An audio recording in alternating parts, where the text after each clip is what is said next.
Hello there and a warm welcome to News Across Nigeria. I am Olumide Macaulay. It's good to have you with us. On the program today, as facilities to contain internally displaced persons are stretched thin, resulting in spillover camps.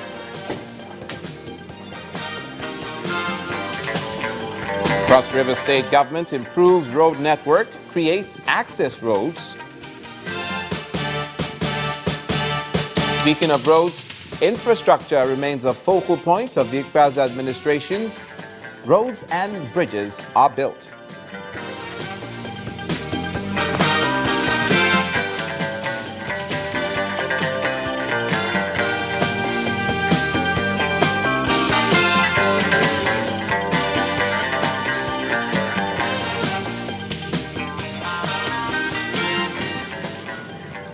We begin with the tragic news of the Nigerian army having confirmed the death of 9 persons and injury to at least 24 others after 3 suspected suicide bombers detonated improvised explosives devices in Borno State in northeast Nigeria on Sunday evening.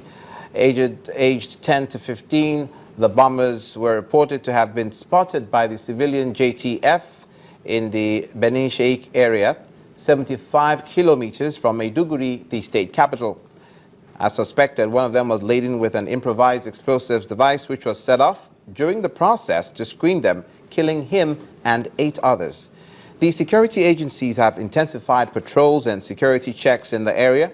Authorities of the General Hospital, Maiduguri, say all casualties are currently receiving treatment. The Borno state government had only recently commenced the rebuilding of the Benisheik town, which is one of the communities ravaged by Boko Haram, even as villagers initially displaced were beginning to return home.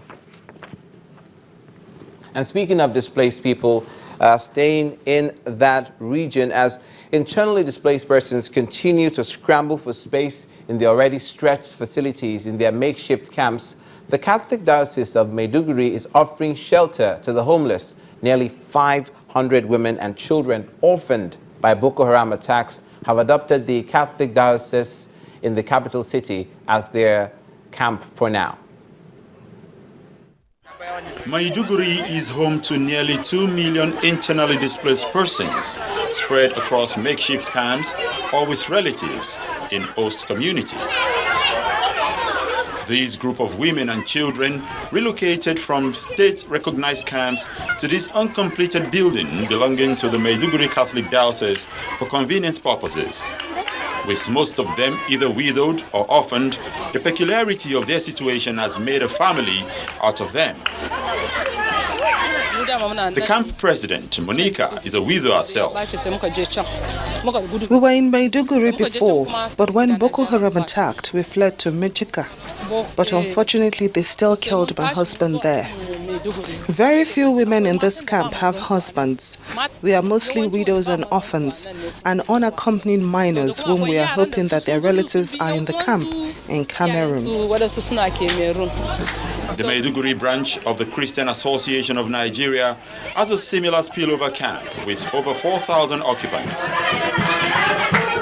The IDPs are bracing up to celebrate their second Christmas away from home.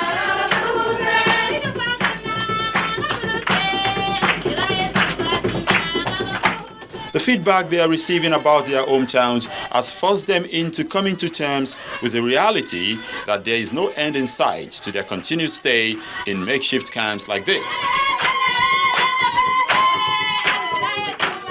The despair is giving way to sober reflections and prayers, which they believe is the only solution to their problems.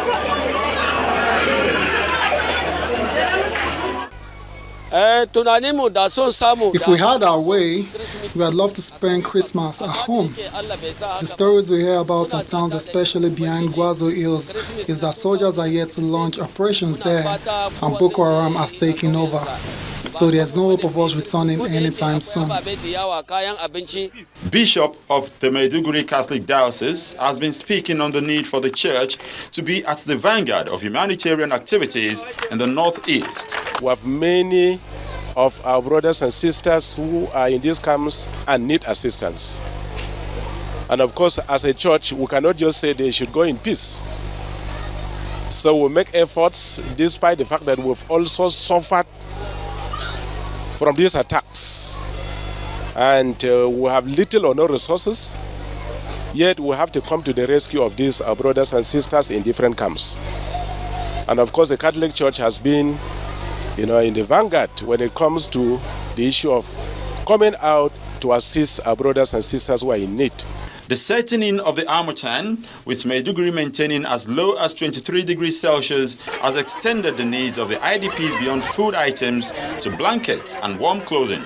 And public-spirited individuals and organizations like the Catholic Church are taking advantage of the situation to make a difference. And to speak some more with us about this situation in Borno State, we have our correspondent, Blessing Tuno. Blessing, thank you for coming on News Across Nigeria.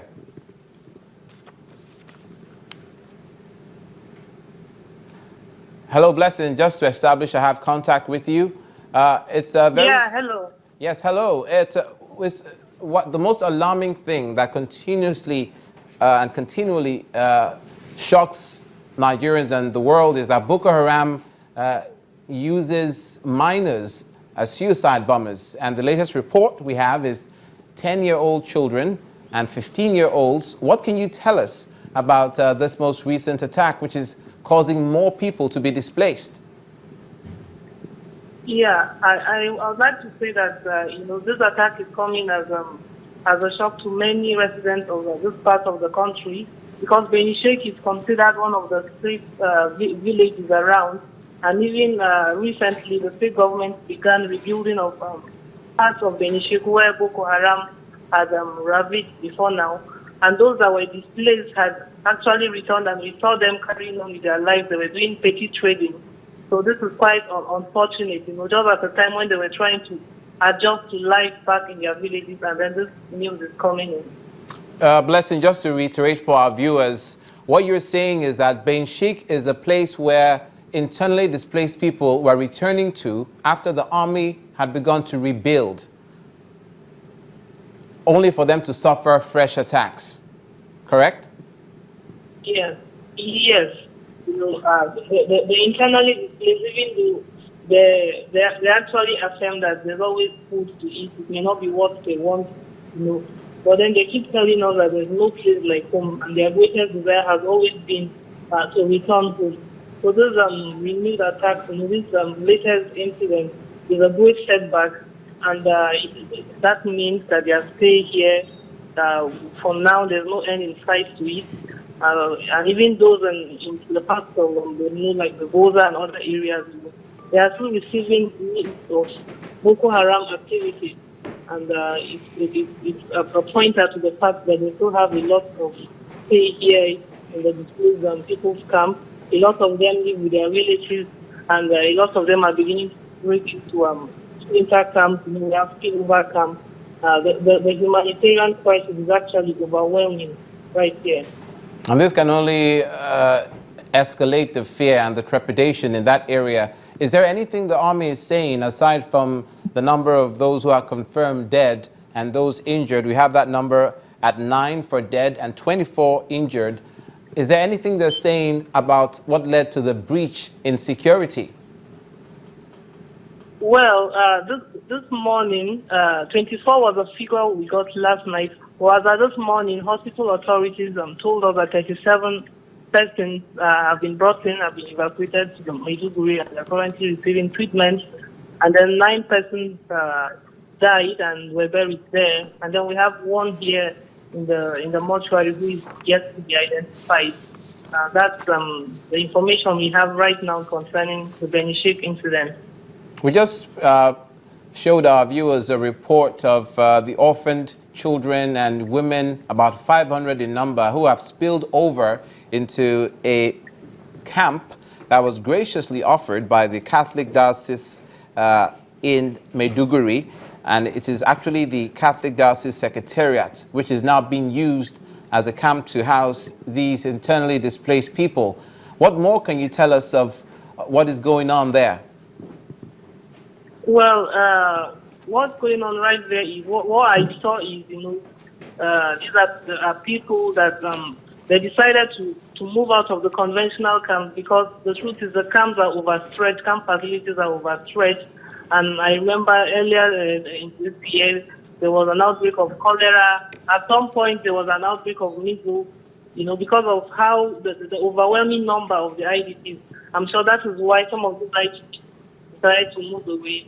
And then this particular group of people are being catered for by the Catholic Church, while those are in government-recognized camps are the ones that get all the attention from NEMA and other agencies. And it's something that I think public security and individuals should take advantage of this group of persons. This is the only camp that will be covered so far, but I'm sure there are a lot of them out there. There are a lot of kids on the street that are actually IDPs, and their parents send them to the street to beg for arms and food. So I think public security individuals should also lend a hand and join hands with NEMA and the government to see that the effect of the insurgency is cushioned for this group of people. Yes, indeed. Thank you, Blessing.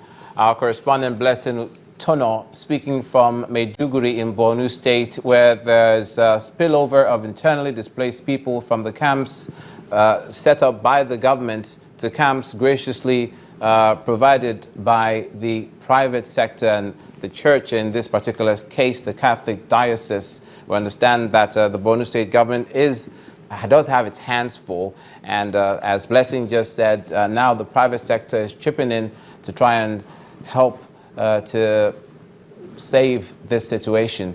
You're watching news across Nigeria. When we come back, the Yobe State government collaborates with the federal government to solve environmental issues. Please stay with us.